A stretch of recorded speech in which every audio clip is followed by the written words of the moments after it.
Christians in Israel. Well, we heard from Christians in Israel, they're leaving and they're not happy. If they're so concerned with uniting with the Christians, why aren't they uniting with the Christians in Israel? In U.S. history. Wow. I needed a moment to go, wow. Okay, I'm going to drop right here this make heaven crowded. Christianity teaches us that heaven is elsewhere, but we live in a holographic universe. So how can it be elsewhere? Everything is projected out through the vortex in our hearts so that we can see ourselves. So when we start projecting heaven out of our hearts, because we live in a holographic universe, then we'll all live in heaven. That's why self-love creates heaven on earth. It's a frequency in our hearts. That's what early Christians were teaching. They were communal, teaching inner authority. Well, it doesn't work for nation states.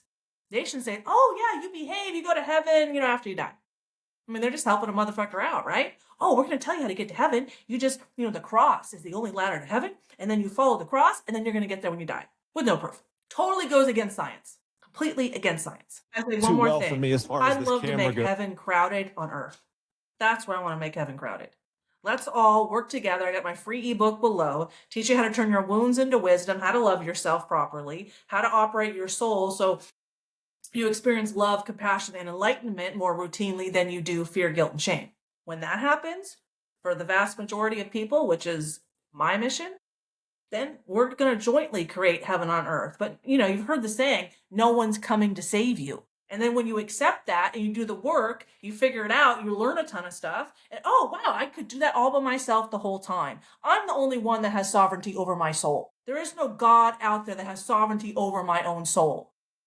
But when we're indoctrinated as such, we get things like Manifest Destiny, where we killed 60 million buffalo, a few hundred million beaver, the wolves, the millions of otters, and basically destroyed our ecology's ability to store carbon in kelp forests, in the ground, in water.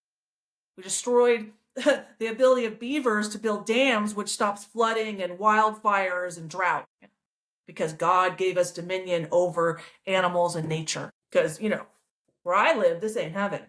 I'm doing my best to create heaven in my own world and then kind of circle out from there to, to project heaven from my own vortex, my own heart. But, let's make heaven crowded on earth. Because it's like Israel's bypassing the American government to go directly to the people instead of solving their own damn problems. They got to project all their crap onto us and get us to try to solve what they perceive to be their problems. It's mental illness. Wow. Oh, yeah. Oh. Wow.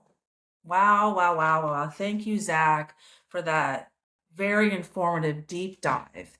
And the only question I don't see him asking is, the internal struggle inside of Israel, which, might not be his forte because, that's my forte because I live there. But I definitely see the connection that Israel over time